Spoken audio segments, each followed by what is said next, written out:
اللہ اکبر، تیری تک کے ادامہ میں مرید ہو گئے۔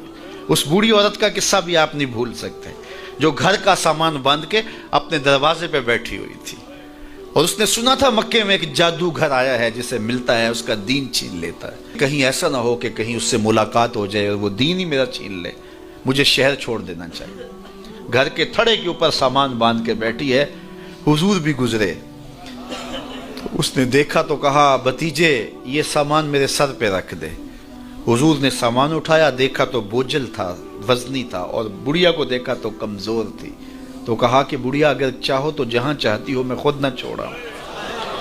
اس نے کہا اس سے بڑی مہربانی کیا ہوگی۔ حضور نے سامان اٹھایا ہوا ہے اور بڑھیا سے باتیں بھی کرتے جا رہے ہیں۔ تو بڑھیا کو کہا کیوں جا رہی ہے؟ اس نے کہا کہ سنا ہے یہاں ایک جادوگر ہے جو لوگوں کا دھرم لوٹ لیتا ہے، لوگوں کا دین لوٹ لیتا ہے۔ میں نے ساری زندگی بتوں سے وفا کی ہے، میرے آباء و اجداد نے بتوں سے وفا کی ہے، میں چاہتی ہوں دین اجداد ہاتھ سے چھوٹ نہ جائیں، آخر اس شہر میں رہتی ہوں کہیں مل نہ جائے۔ خیر حضور نے کچھ نہیں کہا، اس کا سامان نہیں پھینک دیا کہ ٹھیک ہے تم پھر جاؤ۔ سامان اس کا اٹھایا اور جہاں تک اس نے جانا تھا سامان پہنچایا، سامان سپرد کر کے واپس پلٹنے لگے تو اس نے کہا بچے اپنا نام تو بتا دے، لوگ کہیں گے کہ مکہ چھوڑ آئی ہو تو بتاؤں گی ایک جادوگر کے دکھ سے چھوڑ آئی ہوں، تو وہ کتنا برا بھلا کہیں گے شہر مکہ کو کہ جس مکہ سے لوگ نقل مکانی کرنے پہ مجبور ہو گئے، تو میں انہیں یہ بھی بتاؤں گی کہ جس مکے میں جادوگر رہتا ہے اتنا اچھا نوجوان بھی رہتا ہے، تو تیرا نام لیا کروں گی، تیرے قصیدے پڑھا کروں گی۔ تو حضور علیہ السلام مسکرا پڑے، کہا بڑھیا جس جادوگر سے بھاگ کے آئی ہے وہ تیرے سامنے کھڑا ہے۔ اس نے کہا سچ سے آپ ہی محمد ہیں؟ حضور نے فرمایا نام میرا یہی ہے۔ تو اس نے کہا پھر آپ کا جادو میرے پہ چل گیا ہے۔ اللہ اکبر، تیری تک کے ادامہ میں مرید ہو گئے۔ لوگوں کی خدمت کریں، بوڑھوں کے کام آئیں، دکھیوں کے کام آئیں، مصیبت زدہ کے کام آئیں۔ حضور یتیم ہو کے یتیم پرور تھے، لاچاروں کی مدد کرتے، لوگوں کے گھروں میں پانی بھر کے دے دیتے، اور دکھیوں کے کام آ جاتے اور مصیبت زدوں کے کام آ جاتے۔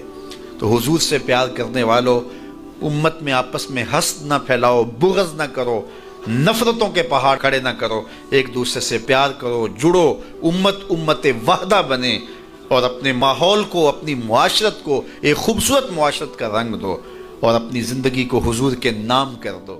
حضور علیہ السلام کی محبت سے معاشرے کے دکھ جو ہیں وہ سمیٹے جا سکتے ہیں۔ آقا کریم علیہ السلام نے محبت سے ہی معاشرت کو جو ہے وہ اپنے قریب کیا، اور لوگ ایمان کی دولت سے مالا مال ہو گئے۔ وہ ایک بچہ آیا نا اپنی ماں کے لیے لباس لینے کے لیے، اور پہلے وہ گیا اپنے چچا کے پاس، اس کی ماں بیوہ تھی اور اس کا لباس پھٹ گیا تھا، اور وہ اپنے چچا کے پاس گیا تو اس نے دتکار دیا۔ ماں نے اس کو روکا تھا بیٹا نہ جانا، لیکن اس نے کہا کہ تیرے بدن کے اوپر جو لباس ہے وہ بھی پھٹ گیا ہے اور جگہ جگہ سے جسم جھلک رہا ہے، تو میں اپنے چچا سے آپ کے لیے لباس لے کے آتا ہوں۔ پھر جو رویہ اس نے اختیار کیا تو واپس روتا ہوا آ رہا تھا، تو کسی نے راستے نے پوچھا کہ کیا ماجرا ہوا؟ اس نے کہا چچا کے پاس گیا تھا ماں کے لیے لباس لینے، اس نے تو لا کے بھیج دیا۔ اللہ اکبر۔ تو اس نے کہا کہ جا سین حرم میں محمد نام کا ایک شخص بیٹھا ہوا ہے، اگر تو اپنا دکھڑا اس کے سامنے پیش کرے تو وہ امید ہے تمہیں رد نہیں کریں گے، لیکن سن لے ان کا دین کوئی اور ہے۔ اللہ اکبر۔ اپنے ماں کے پاس آیا تو ماں کو کہا کہ چچا نے رلا کے بھیج دیا، لیکن آپ کی حالت مجھ سے دیکھی نہیں جا رہی۔ بچہ ابھی شعور کی منزلوں میں قدم رکھ رہا تھا، پہلے بہت چھوٹا تھا، اب اس کے اندر ایک جذبات تھے بچے کے اندر۔ تو ماں نے کہا کہ بیٹا نہیں ان کے پاس نہیں جانا، سنا ہے کہ جو ان سے ملے دین دھرم چھین لیتے ہیں اس کا۔ اللہ اکبر۔ تو حضور علیہ السلام کے پاس جانے سے ماں روکنے لگی، لیکن بچے نے کہا کہ امی میں پکا رہوں گا، بتوں کا وفادار رہوں گا، تم اس ٹینشن کو، اس پریشانی کو چھوڑ دو۔ اور حضور کی خدمت میں حاضر ہوا۔ حضور صحن حرم میں چادر اوڑے بیٹھے ہوئے تھے، اور جا کے کہنے لگا میں پہلے بات آپ سے کر لیتا ہوں، آپ کا دین میں نے قبول نہیں کرنا۔ حضور مسکرا کے بولے بیٹا بتاؤ کس لیے آئے ہو؟ کہا میری ماں بے لباس ہے، میں آپ سے لباس لینے آیا۔ حضور نے چادر رحمت اتار کے اس کے کندھوں پہ ڈالا۔ اللہ اکبر۔ وہ واپس آ گیا اور ماں پر حضور کی چادر اڑائی۔ اللہ اکبر۔ اور ماں نے کہا کہ بیٹے اس نے اپنا دین تو نہیں تجھے دیا؟ کہا نہ میں نے پہلے کہہ دیا تھا تیرے دین نہیں مانوں گا۔ ماں کہنے لگی پتر اس کا دین ماننا چاہیے، یہ جس نے رحمت کی چادر ہمارے سر پہ تان دی۔ کچھ لوگ کہتے ہیں جی بس میں تو اللہ کی مخلوق کی خدمت کرتا ہوں، میں تو حج بھی نہیں کیا، اس کے پیسے بھی غریبوں کو دے دیے ہیں۔ وہ تبلیغ کرتے ہیں لوگ کہ جناب قربانی کے پیسے بھی اگر غریبوں میں دے دیے جائے تو یہ زیادہ اچھا ہے، ان کی مدد ہو جائے۔ تو وہ اس خدمت خلق میں اتنا غلو کر جاتے ہیں کہ وہ اسلام کے شعار کا مذاق اڑانے لگ جاتے ہیں، اور جو عبادت والے ہیں انہیں ہمسائے کو دیکھنے کا موقع بھی نہیں ملتا۔ اور آپ جانتے ہیں کہ جب ایک بستی کو برباد کرنے کا حکم دیا گیا تو کہا کہ یہاں تو ایک شخص رہتا ہے جس کا سر سجدے سے اٹھتا ہی نہیں، کہا میرے بندوں کے اوپر قیامتیں ٹوٹیں اور ان کے اوپر ظلم اور جبر کے پہرے ہوں اور اس کے ماتھے پہ شکن نہیں آتا، اس کے سمیت ہی بستی کو لٹ کے رکھ دو۔ یار عبادت کرتے ہو لیکن ہمسایوں کا خیال بھی رکھو۔ میرے حضور علیہ الصلوۃ والسلام نے لعاب پھینکا نا تو صحابہ نے اپنے ہاتھوں پہ لے کے اپنے منہ پہ مل لیا۔ آپ نے عشق اور محبت کی لوک داستانیں بڑی سنی ہوں گی، لوگوں نے نہریں بھی کھودی، لوگوں نے محبوبوں کے لیے کیا کچھ نہیں کیا، لیکن آج تک آپ کو ایسا نہیں ملا ہوگا کسی محب نے محبوب کا لعاب بھی چاٹا ہو۔ کائنات میں یہ انوکھا باب ہے۔ تو حضور علیہ الصلوۃ والسلام نے فرمایا کہ تمہیں اس چیز پر کس نے ابھارا کہ میرا لعاب بھی اپنے چہروں پہ مل رہے ہو؟ انہوں نے کہا اللہ اور اس کے رسول کی محبت نے۔ تو میرے حضور نے اس کی نفی نہیں کی، لیکن ساتھ ہی فرمایا اگر کوئی چاہتا ہے کہ اللہ اس کے رسول سے محبت کرے اور اللہ اس کا رسول اس سے محبت کرے تو وہ ہمسایوں کے حقوق کا خیال رکھے۔ یعنی تمہارا یہ پہلو بھی، تم عاشق رسول بھی ہو لیکن ہمسایوں کا بھی تو خیال رکھو۔